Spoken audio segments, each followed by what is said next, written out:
Mais pour vous qui craignez mon nom, se lèvera le soleil de la justice, et la guérison sera sous ses ailes. Vous sortirez et vous sauterez comme les veaux d'une étable. Et vous foulerez les méchants, car ils seront comme de la cendre sous la plante de vos pieds au jour que je prépare, dit l'Éternel des armées. Bonjour pour certains qui vont me suivre pendant la journée. J'ai dit aussi bonsoir pour ceux qui sont un peu décalés par le décalage horaire.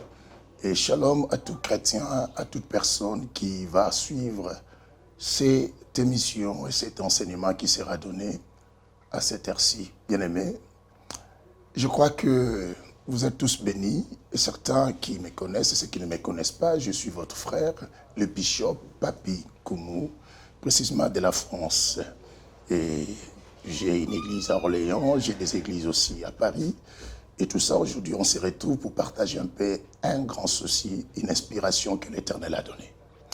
Nous voulons parler un peu sur les scandales dans l'église. Je crois que le thème, lorsqu'on aura écouté, on peut se poser beaucoup de questions. Qu'est-ce qu'il veut dire? Est-ce qu'il va nous parler de tout ce que nous voyons? Mais moi, je préférerais rester dans la parole pour pouvoir nous amener tous à comprendre qu'est-ce qui est la pensée de Dieu et qu'est-ce qui amène tous ces scandales dans les milieux chrétiens. Vous savez, aujourd'hui, les chrétiens sont devenus un sujet des fois de la honte. Et des fois, on se pose des questions. Être chrétien, si c'est quelque chose de bien ou c'est pas quelque chose de bien. Et d'autres qui étaient dans nos églises évangéliques et bien-aimés, nous disons les églises des réveils aujourd'hui, certains commencent encore à retourner dans les anciennes habitudes des autres églises que nous avions quittées tous ensemble. Quel est le problème? Est-ce que le problème est-il le péché? Nous allons comprendre cela dans quelques minutes que nous aurons à expliquer ces sujets. Mais je vous invite tous à prier avec moi avant que nous puissions développer la pensée divine. Seigneur, merci pour ce temps. Seigneur, ma prière est que celui qui va écouter ces messages soit béni et utilise ma bouche. Donne-moi la salive oratoire. Que je ne parle pas seulement. Stoppe un peu mes émotions, mais laisse que l'Esprit parle pour pouvoir nous servir tous et ceux qui écoutent et moi qui enseigne. Dans le nom de Jésus, j'ai ainsi prié. Amen. Voilà, je reviens encore vous dire shalom. Et je disais que nous voulons développer un sujet sur les scandales dans l'Église.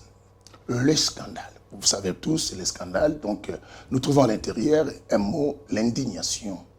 L'indignation publique, bien aimé, surtout dans les milieux chrétiens, où beaucoup de gens sont indignés. Et certains vont penser que non, les chrétiens marchent dans les péchés à cause de cela. L'Église n'est pas malade à cause du péché. L'Église est malade plus à cause de manque de l'intelligence. Pourquoi je dis le manque de l'intelligence? J'aimerais aujourd'hui que nous parlions un peu sur ces sujets, sur ce qui concerne l'intelligence. Parce que depuis que nous sommes devenus chrétiens, la majorité pense que l'intelligence n'a plus d'importance.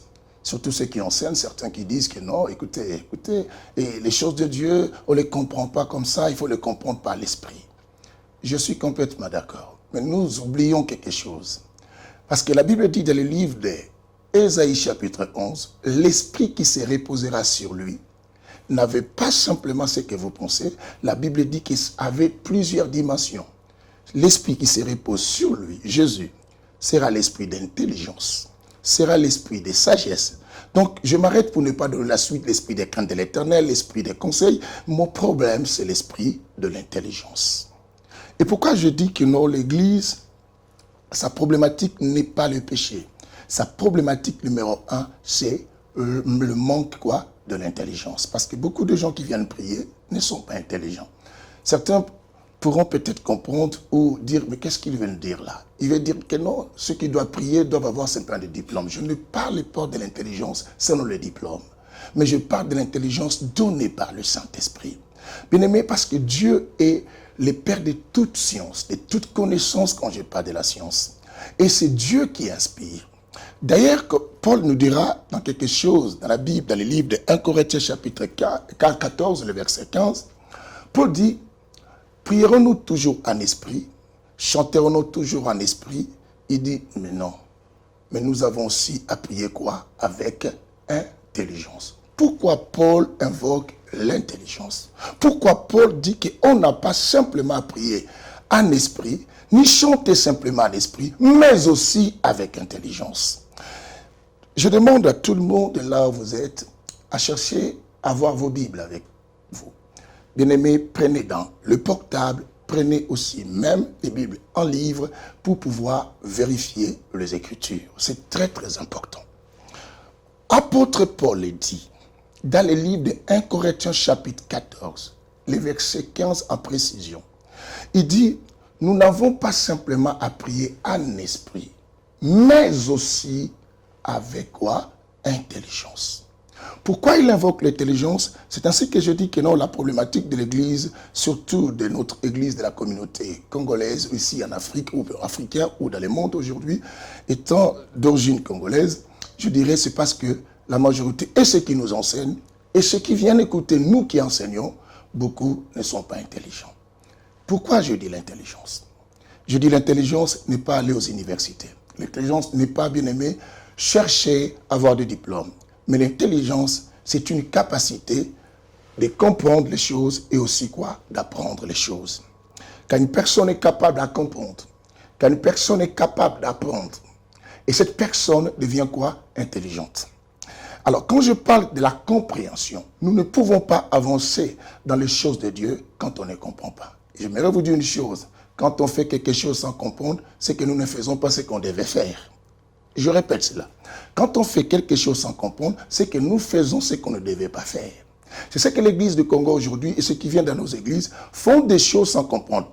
Jésus avait dit concernant la femme samaritaine, il dit que vous, le problème n'est pas adorer, mais le problème, vous adorez celui que vous ne connaissez pas. Le problème n'est pas avoir des adorateurs. Le problème n'est pas avoir des prédicateurs. Le problème n'est pas avoir des chrétiens. Le problème n'est pas remplir nos églises. Le problème n'est pas passer à la télé, avoir des chaînes de télévision et pour pouvoir, bien aimé, donner les messages. Mais le problème, est-ce que nous enseignons ce que nous avons compris ou nous n'enseignons pas les choses qu'on n'avait pas comprises? Et du moment où, bien aimé, on ne fait pas ce qu'on a compris, c'est que nous ne faisons pas ce qu'on devait faire. Ça, il faut comprendre. Et l'important n'est pas aussi d'exister. L'important, c'est de vivre, bien aimé. Nous pouvons tous exister dans ce que nous faisons dans la chrétienté, mais nous ne vivons pas dans la chrétienté. Je répète, je dis, l'important n'est pas d'exister, mais l'important est de vivre. Parce qu'une chaise existe, mais une chaise ne vit pas, mon frère. Donc, on est des fois chrétiens, nous existons être chrétiens, mais dans la vie spirituelle du Christ, bien aimé, nous ne vivons pas. Nous pouvons être pasteurs, nous existons parmi les pasteurs. Et nous sommes dans le collège des pasteurs, mais nous ne vivons pas. Je dis, l'important n'est pas d'exister, mais l'important est quoi? Est de vivre. Je disais que non, l'intelligence a des valeurs. La première valeur, c'est la compréhension. Et la deuxième, c'est le fait d'apprendre. Aujourd'hui, nos églises sont remplies de personnes qui viennent. Et aujourd'hui, on appelle celui-là grand pasteur parce qu'il a beaucoup de monde. Ça me fait un peu rire. Aujourd'hui, ceux qui enseignent beaucoup à la télé, ceux qui ont beaucoup de vie à YouTube, sont des meilleurs pasteurs. Ça me fait beaucoup rire. Paul disait dans le livre 1 Timothée chapitre 1, le verset 7, ils veulent être docteurs de la loi, enseignant des choses qu'eux-mêmes ne comprennent même pas. Ils affirment des choses qu'eux-mêmes quoi, ne maîtrisent pas. C'est par là que je comprends que l'Église est en train de souffrir. Et pourquoi? Parce que ceux qui viennent dans nos églises ne peuvent jamais se repentir, bien aimés, sans pourtant comprendre les choses. Aujourd'hui, une fois, j'entendais quelqu'un me dire, pasteur, nous sommes à la fin du temps. Parlez-nous de la repentance. Moi, j'ai dit, pensez-vous que si je donne un thème repentance, c'est alors qu'on doit se repentir. Chaque message qu'un homme de Dieu doit donner doit dégager l'esprit de la repentance. On ne se repent pas par rapport à un titre, on se repent par rapport à la compréhension du message. C'est ainsi que, bien aimé, s'il y a la problématique au milieu des pasteurs, les dégâts que nous voyons du pasteur, bien aimé, les dégâts que nous voyons dans l'église de Jésus, aujourd'hui, bien aimé, c'est à cause de quoi? De ceux-là qui viennent aux églises ne comprennent même pas absolument ce qu'ils font. Savez-vous, un jour, j'enseignais. Je voyais les gens crier Amen, Amen. À la fin de compte, je dis non, je vais faire quand même quelque chose d'important, appeler tous ces gens qui disaient Amen, poser un peu des questions, qu'est-ce qu'ils ont compris? J'appelle la première personne, à l'une de mes églises, il dit papa, c'était fort le message. Moi je dis mais qu'est-ce que j'ai enseigné? Il dit papa, c'était fort, Dieu t'a utilisé puissamment. j'ai compris, j'étais triste, j'ai dit, cette personne n'a rien compris. J'appelle l'autre et dis, papa, surtout quand tu parles la langue là, moi je sentais la chair de poule. Moi j'ai dit, qu'est-ce que j'ai enseigné? Bien aimé, sur beaucoup de gens qui étaient là, 100% de personnes, il n'y en avait que 10% qui m'ont répondu par rapport à tout ce que j'ai enseigné. La majorité qui criait, qui tombait par terre, je me suis rendu compte que non, personne quoi comprenait. Mais comment arriver à comprendre? Une personne qui cherche à comprendre quand on va à l'église, il faut d'abord chercher, première chose, le pourquoi.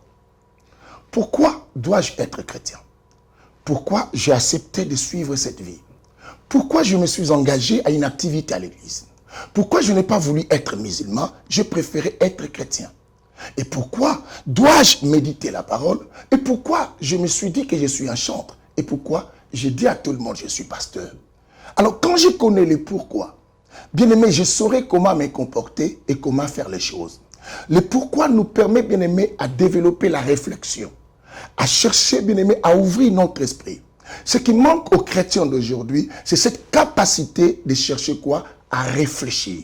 Alors, pour réfléchir, pour développer ton intelligence, bien aimé, la meilleure des choses que je demande à tout le monde, il faut d'abord, en première chose, faire quoi? Chercher le pourquoi de chaque chose. Quand tu cherches le pourquoi, et tu vas chercher le comment. Comment doivent faire pour honorer pourquoi je suis devenu chrétien? Et du moment où chaque personne, les pasteurs comme les églises vont commencer à comprendre cela, nous allons diminuer les taux du scandale dans les églises. Et celui qui dit qu'il est pasteur, est-ce qu'il sait pourquoi il est pasteur et comment il fait son pastoral? Paul prend son fils dans la foi, Timothée. Il dit, Timothée, écoute, il voulait faire comprendre à Timothée, le problème n'est pas avoir le ministère. Le problème, savoir pourquoi tu es ministre. Et comment exercer le ministère. Il dit, Timothée, que personne ne méprise quoi? Ta jeunesse. Ça, c'est le comment.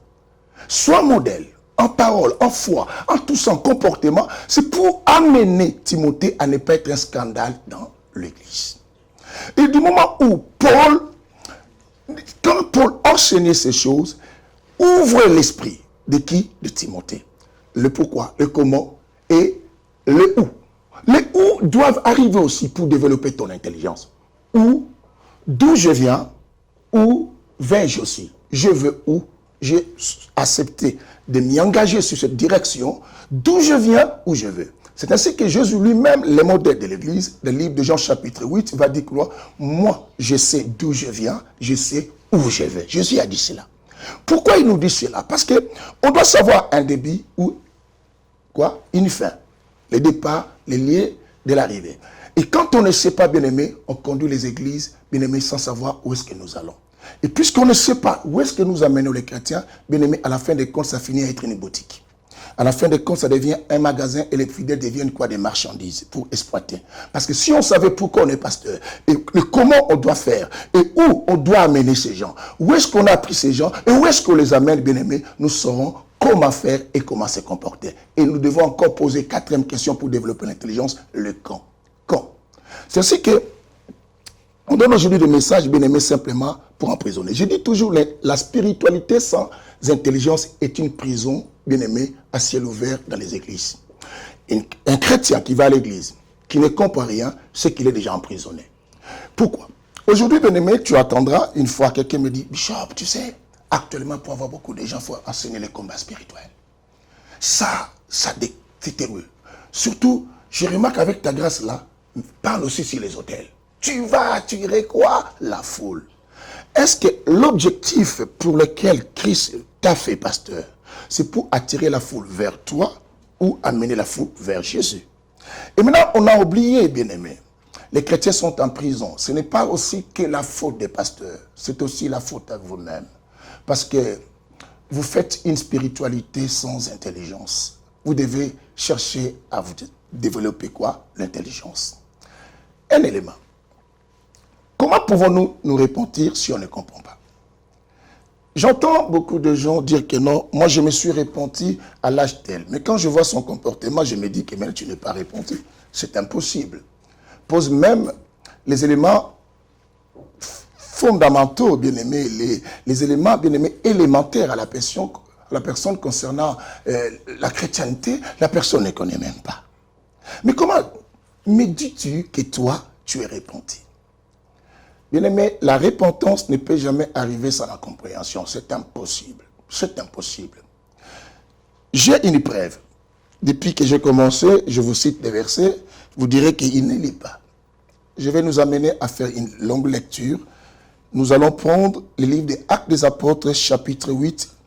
Bien-aimé, vous entendrez un certain homme que vous parlez beaucoup, tous, l'unique Éthiopien. Savez-vous que l'unique Éthiopien, bien-aimé, a expliqué quelque chose que je suis en train de parler? Mais pas mal de pasteurs touchent simplement les baptêmes. L'unique Éthiopien, il a demandé qu'on le baptise. Mais avant qu'on arrive au baptême, qu'est-ce qu'il fallait? Je ne peux jamais faire quelque chose. À chaque fois, tu fais quelque chose que tu n'as pas compris, c'est que tu ne fais pas ce que tu devais faire. Il faut le savoir. Parce que tu ne peux pas faire quelque chose que tu n'as pas compris, que tu dis que tu le fais bien. C'est impossible. Parce que tu fais quoi en fait? C'est que, si je reviens encore à ce que je venais de dire, que non, Jésus dit que non, vous adorez. Ça veut dire quoi? Nous aussi, nous adorons. Mais vous adorez celui que vous ne connaissez pas. Quand on adore celui qu'on ne connaît pas, c'est que nous ne faisons pas par rapport, comme la personne aime. Mais nous pensons que nous adorons. Écoute un peu l'unique Éthiopien. Nous sommes dans le livre de Actes chapitre 8, bien-aimé. Je vais prendre simplement les versets en sautant. À son temps, nous allons sauter. Et après, nous allons revenir à un chapitre aussi très important. C'est très formidable. Je vais nous amener Actes chapitre 8. À partir du verset 26, vous à la maison lisez à partir du verset 26, mais moi je prends à partir du verset 30 parce que j'ai des versets à nous expliquer. C'est très très important. Écoutez ce que la Bible dit. Philippe accourut, entendit l'Éthiopien qui lisait les prophètes. Bien-aimé, écoute, le problème ce n'est pas lire et connaître les versets. C'est ainsi que beaucoup de pasteurs nous donnent beaucoup de versets, mais ils ne comprennent pas ce qu'ils disent. Écoutez ici. Philippe accourut, entendit l'Éthiopien qui lisait le prophète Ésaïe. Il lui dit, Philippe pose la question. Écoute, la première chose que Philippe a faite, en parlant à l'unique Éthiopien, c'est une question dit, comprends-tu ce que tu lis? C'est d'abord ça. Est-ce que vous qui êtes chrétien, comprenez-vous pourquoi vous êtes chrétien, pasteur? Comprends-tu ce que tu enseignes? Le problème, ce n'était pas la méditation. Comme on vous dit aux églises, allez méditer, il faut beaucoup lire la Bible, il faut connaître la Bible. Mais connaître les versets, avoir le verset biblique, est-ce que tu comprends? Philippe ne peut pas continuer la procédure d'amener cette personne à recevoir Jésus, comme vous le dites, sans qu'il cherche d'abord à savoir si la personne qui lisait la Bible, comprenait ce qu'elle lisait. Il dit, comprends-tu ce que tu lis? Écoute ça. Nous ne cherchons pas aujourd'hui dans nos églises que les gens comprennent. Nous cherchons simplement que les gens viennent dans nos églises. Je vous dis, l'église d'aujourd'hui, pas en totalité, il y a des exceptions, l'église d'aujourd'hui est en train de préparer les gens pour l'enfer à la place de préparer les gens pour le salut. Ils vous diront que non, moi j'enseigne la sanctification, la repentance. As-tu cherché à savoir si tes fidèles comprennent ce que tu enseignes? Parce qu'on a fait aujourd'hui des fanatiques dans les églises. Ils nous applaudissent, ils disent Amen, parce que c'est aujourd'hui au Congo, c'est une habitude. Amen est devenu partout. Même un musulman dit sans effet, mais il n'est pas chrétien. Il dit sans effet. Un musulman, tu parles avec lui, dit, même Dieu a dit demandez, ça vous sera donné. Il cite les versets qu'il n'a jamais lu pendant qu'il lit, il médite le Coran. Pourquoi? Pour dire que non, le Congo est christianisé. Donc on connaît bien que le Congo est ça. Donc nous tous, même si on est musulmans aujourd'hui, on peut dire on est musulman, mais on est christianisé. Parce que nous parlons des choses que les chrétiens parlent. Quand il y a un problème, un musulman me dit sans effet à toi. Mais quand on le dit, le problème ce n'est pas la prononciation. Le problème n'est pas citer quelque chose. Philippe dit, comprends-tu? Écoute la suite. Le verset 31, nous aurons la réponse bientôt de ce type. Il y répondit, comment le pourrais-je si quelqu'un ne me guide pas? Donc, la première chose pour comprendre les choses de Dieu, il faut avoir un guide. Et alors, le guide, c'est qui? C'est le coach. C'est ainsi que Jésus lui-même a dit, vous devez rester à Jérusalem. je vous enverrai un consolateur. L'Esprit là vous conduira. Il vous enseignera, il vous rappellera. Alors, s'il parle du Saint-Esprit, à l'heure actuelle, Christ a placé le Saint-Esprit, mais il l'a placé au-dessus des hommes. C'est ce qu'on appelle la main de l'Éternel. La main de l'Éternel, c'est les 5 doigts, les 5 ministères. Ce qui tient le pain lorsqu'on doit donner qui à Élie. Alors, cette main-là, qui est le ministère, est appelée à guider. Mais, qui doit guider? Simplement parce qu'on m'appelle pasteur? Non. Il faut qu'on vérifie. Celui qui doit enseigner doit aussi lui-même comprendre. Pourquoi? Je dis 1 Timothée, chapitre 1, le verset 6, la Bible dit, ils veulent être docteurs de la loi, enseignant des choses, affirmant des choses qu'eux-mêmes aussi quoi? Ne comprennent pas. C'est un dégât. Bien aimé, la destruction de l'église du Congo aujourd'hui, c'est la mauvaise interprétation et la mauvaise compréhension. Retenez-moi ces deux choses. L'église du Congo est en train de souffrir à cause de la mauvaise interprétation et la mauvaise quoi? Compréhension. Quand je comprends mal, d'office, je vais interpréter aussi quoi? Mal. Parce que j'ai réceptionné mal, j'ai donnerai mal. Quand on m'a interprété des choses mal et j'ai écouté ça, je vais aussi transmettre quoi? Mal.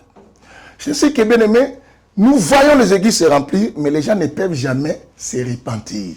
Parce que la repentance n'arrive pas sans la compréhension. Vous allez remarquer, l'unique éthiopien ne peut même pas chercher le baptême aussi longtemps qu'il n'avait pas compris. L'unique éthiopien a accepté de se faire baptiser lorsqu'il a compris ce qu'il dit. C'est que la repentance a pour conséquence, bien aimé, quoi? La bonne compréhension. Quand quelqu'un ne comprend pas, on amène les gens aux eaux des baptêmes. Bien aimé, nous formons que des brigades, des assassins, mais dans le christianisme. Je te dis que quand quelqu'un, la personne qui est venue dans le christianisme, à ce sens-là, finira à être un pasteur délinquant dans la spiritualité. Et la délinquance de la spiritualité, bien aimé, au point que la personne oublie les liens de l'église n'est pas les liens de la délinquance. Et nous avons aujourd'hui des choses, bien aimé. Je ne suis pas parfait par rapport aux autres. J'ai aussi des choses et que moi-même, mon enseignant, et que je dois revoir. Mais nous devons nous lever à savoir le quand. Le quand. Le quand, c'est le moment dans lequel on doit savoir qu'est-ce qu'on doit dire et qu'est-ce qu'on doit faire et comment les choses vont arriver et à quel moment elles vont arriver. Parce que la Bible dit dans le livre de Matthieu chapitre 24, quel est ce bon serviteur? D'abord, le bon serviteur, fidèle et prudent. 2 éléments. L'intelligence nous permet à comprendre cette chose, la notion du temps. Le bon serviteur doit être fidèle et quoi? Et prudent. Pour donner la bonne nourriture au temps convenable. Bien aimé, écoutez. Mais c'est quoi? Quelqu'un me dira, pasteur, est-ce que on fait exprès? Non. Nous ne faisons pas exprès simplement. C'est parce que nous avons laissé la porte vide.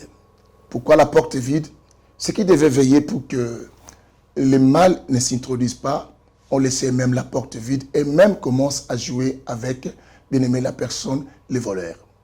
Pourquoi? C'est ainsi que 2 Corinthiens chapitre 4, les versets 3 à 4, nous allons lire ensemble, bien aimé, pour comprendre que le diable même a compris pour détruire l'église.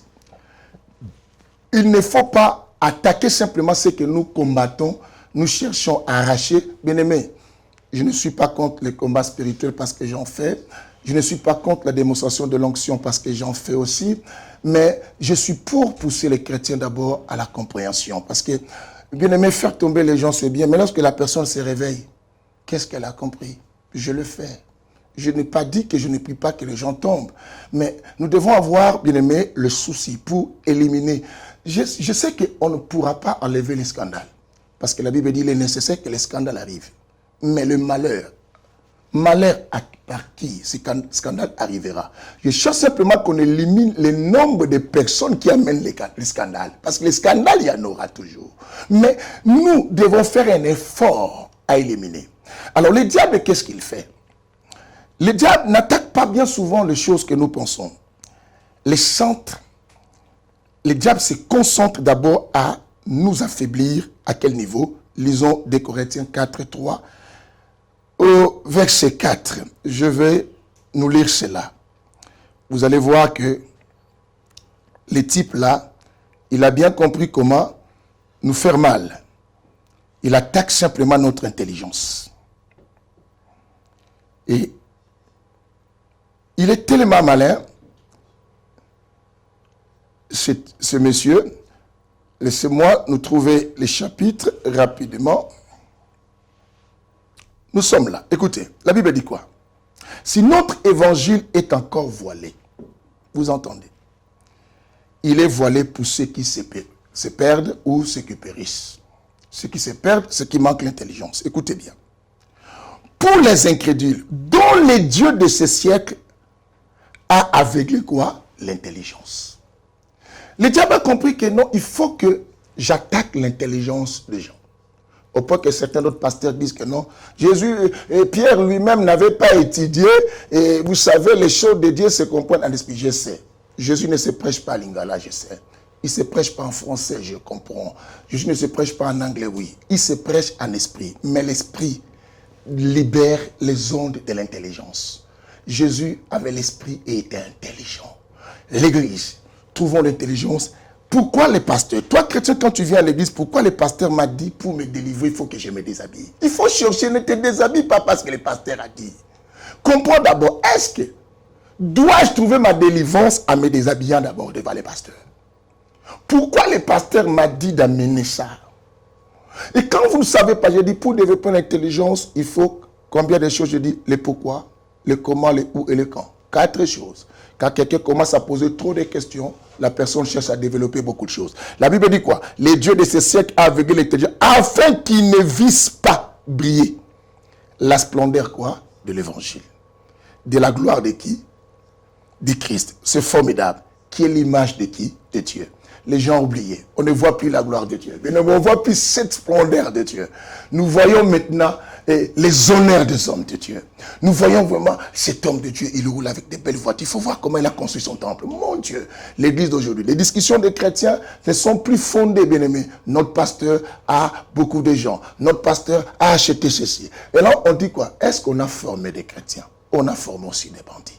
Et quand ils deviennent des pasteurs, on a pu à pleurer, à dire que non, pourquoi tel pasteur passe à la télé, fait des bêtises? Et vous, les aînés, vous, les pères que vous dites, les pères de la spiritualité, avez-vous compris ce que vous nous enseignez? Et ce ne sont que les conséquences. Bien aimé, quand je vais être médecin, je dois suivre les enseignements sur la médecine. Beaucoup n'ont pas été enseignés. Si je vais être un avocat, je vais subir les enseignements qui concernent les droits. Si je vais être mécanicien, je serai plus formé sur ceux qui connaissent les mécaniques. Et vous qui êtes devenu pasteur, comment vous avez été enseigné? Vous ne faites que reproduire ce que vous avez appris ou comment? Alors, les pères, nous devons aussi regretter. Je ne suis peut-être pas de la génération de Papa Kelani, ni d'Adi Nabala, mais je suis d'une aussi génération qui date. Apparemment, je peux apparaître peut-être pour certains jeunes, mais ça date de longtemps que je suis dans les évangiles. Alors, je me suis rendu compte, bien aimé, Paul avait dit à Timothée quelque chose de très important à Timothée chapitre 4, bien aimé.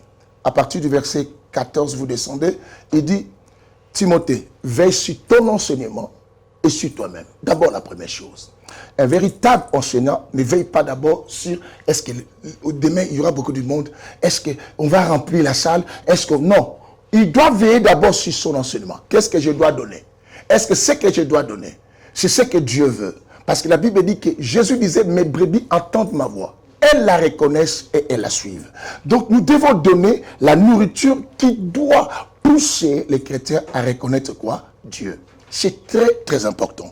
Et bien aimé, pour appuyer ce que je disais tout à l'heure, que les gens ne peuvent jamais se repentir sans comprendre, Jésus lui-même avait dit quelque chose de très important. Des livres de Marc chapitre 4, les versets 11 jusqu'à verset 12, je vais m'arrêter bientôt, bien aimé, parce que si je reste là, je vais parler des choses à l'agonie. Mais je vais quand même lire avec vous ces chapitres. On y va, bien aimé. Et rapidement. Marc chapitre 4. Ouvrez là où vous êtes aussi chez vous. Vérifiez ce que je suis en train de vous le dire, bien aimé. Et sinon, vous n'allez pas comprendre. On va lire ensemble. Bien aimé, écoutez. Je commence à partir du verset 11. La Bible dit, il leur dit, c'est à vous qu'a été donné les mystères quoi? Du royaume de Dieu. Mais pour ceux qui sont dehors, tout ce qui se passe quoi? En parabole. Au verset 12, il dit, afin qu'en voyant, Ils voient, mais n'aperçoivent point. Et en attendant qu'ils entendent et ne comprennent quoi? Rien. Vous voyez la base de la repentance, la compréhension. Si on ne comprend pas, on ne peut jamais décider d'abandonner toute chose qu'on fait. Parce que c'est ainsi que quand un pasteur fait des bêtises ou un chrétien fait des bêtises, s'il comprenait les dangers de tout ce que tu fais, les résultats, la conclusion de cela, la punition, la condamnation, cette personne va chercher rapidement la repentance. C'est-à-dire, pour qu'ils ne comprennent point. Et de peur qui ne se convertissent, c'est que quand quelqu'un comprend, il se convertit. Et quand quelqu'un ne comprend pas, ne se convertit pas. Jésus l'a précisé au verset 12. Qu'est-ce que je voulais dire dans ce verset? Jésus donnait une parabole, bien-aimé. La parabole du semeur qui jetait des grains partout et tout ça. Et il expliquait, la foule qui était là ne comprenait rien. À un moment, les disciples sont venus à côté avec lui. Il dit, Maître, tout ce que tu disais, on ne comprenait pas. Il dit, oh, pour vous, le mystère du royaume vous a été donné. Je vais vous expliquer. Pourquoi je parle en parabole? Pour que ceux qui sont du dehors là ne comprennent pas. Une fois quelqu'un me disait, Jésus est venu pour que tout le monde soit sauvé. Écoutez ici. Jésus était venu pour ceux qui comprennent qu'ils soient sauvés. Lis-moi ce verset bien. Il dit que je parle en parabole pour que ceux du dehors ne comprennent pas. Parce qu'en voyant qu'ils ne voient rien, en attendant qu'ils n'entendent rien, des peurs qu'ils comprennent. Oh, comment lui, il est venu avec les messages, il évite que certains comprennent. Parce qu'il sait que la base de la chrétienté, de la spiritualité, c'est d'abord la compréhension. Alors, bien aimé, je dis la compréhension, c'est l'une des valeurs de l'intelligence. Aujourd'hui, je n'ai pas développé la deuxième valeur, qu'on appelle quoi? Le fait d'apprendre. Dieu voulant, je reviendrai nous dire, parce que celui qui veut comprendre doit chercher à apprendre aussi beaucoup de choses. Je nous dirais, je ne peux pas donner les informations si je n'ai pas été informé. Il faut que je sois informé pour former les autres. Bien aimé, sans information, je n'irai pas loin. Alors, tu ne peux pas être pasteur si tu n'as pas les informations de ce qui concerne ton travail. C'est ainsi que nous devons tous apprendre à chercher à aider l'Église. L'Église, nous donnons des prières aux gens, des retraites aux gens, et tout ce qu'on fait, est-ce que les gens comprennent? Les mêmes personnes remplissent des bars, les mêmes personnes le dimanche sont à l'Église. Cela montre quoi? L'Église de Congo n'a pas encore travaillé. On parle du réveil, il n'y a pas de réveil. Bien aimé, je ne mets pas en doute le travail de mes aînés, ni le travail que moi-même je fais, mais je suis en train de dire que beaucoup d'efforts qu'on a fournis n'a pas donné les résultats. Notre souci, c'est d'abord les résultats, ce n'est pas ce qu'on voit. En voyant, nous voyons rien, bien aimé. Vous pensez voir, mais on ne voit pas. Vous pensez entendre, et vous n'entendez pas. Développons l'intelligence, que les chrétiens deviennent intelligents. Bien aimé, quand tu vas à l'église, sois intelligent. Cherche à comprendre ce qu'on fait à l'église. Cherche à comprendre qu'est-ce que ton pasteur dit. Et prends aussi les roseaux, mesure aussi ton pasteur, pour savoir s'il est digne d'être sur l'autel. Ça, c'est pas moi, c'est Apocalypse chapitre 11, qui dit, quant au temple, l'extérieur, le parvis, laissez-les de côté. Mais, quand vous êtes à l'intérieur, mesurez d'abord l'autel, et en second, mesurez ce qui adore. L'autel, c'est qui monte sur les pasteurs. Nous avons le devoir de les mesurer et aussi mesurer ceux qui adorent. Ne reste pas dans une église parce que c'était bien décoré. Mesure l'autel, voir si le message qui te donne l'autel, c'est digne. Et mesure maintenant ceux qui adorent dans cette église, voir que si le message a des conséquences positives. S'il n'y a pas de conséquences positives, comprends que non, bien aimé, ce n'est qu'une prison. Je dis, une spiritualité sans intelligence est une prison. Développons, évitons les scandales à l'église, grandissons. Parce que c'est très très important, bien aimé, pour que l'église de Christ connaisse quoi? Un grand changement. C'était votre frère. Pour certains, un ami. Pour d'autres, c'est peut-être la première fois que vous me voyez. Et pour certains, un père spirituel. Et tout ça. Et je vous dis que le Seigneur vous bénisse. Continuez, bien aimé, à chercher plus à connaître Dieu. Et non pas à chercher à beaucoup prier simplement. Prier sans comprendre ce qu'on a fait autre chose. Les éléments que j'ai évoqués, importants, je les récapitule. Je dis, quand on fait ce qu'on n'a pas compris, c'est qu'on ne fait pas ce qu'on devait faire. Ça retient ça. Quand on fait ce qu'on n'a pas compris, c'est qu'on ne fait pas ce qu'on devait faire. Même si on continue à le faire, nous ne faisons pas ce qu'on devait faire. Il faut le savoir. Je dis quoi? L'important n'est pas d'exister. Mais l'important est de vivre. Ce n'est pas exister qu'on te voit à la télé, pasteur, mais de vivre aussi. Parce que le christianisme est une vie. Le christianisme n'est pas une existence. Je vous ai dit quoi? Une chaise aussi existe. Mais elle ne vit pas. C'est moi qui vis. Bien-aimés, alors n'hésitons pas simplement, vivons. C'est très très important. Que le Seigneur vous bénisse. À très bientôt. On va encore se revoir sur cette chaîne. Que Dieu vous bénisse. Mais pour vous qui craignez mon nom, se lèvera le soleil de la justice, et la guérison sera sous ses ailes. Vous sortirez et vous sauterez comme les veaux d'une étable. Et vous foulerez les méchants, car ils seront comme de la cendre sous la plante de vos pieds au jour que je prépare, dit l'Éternel des armées.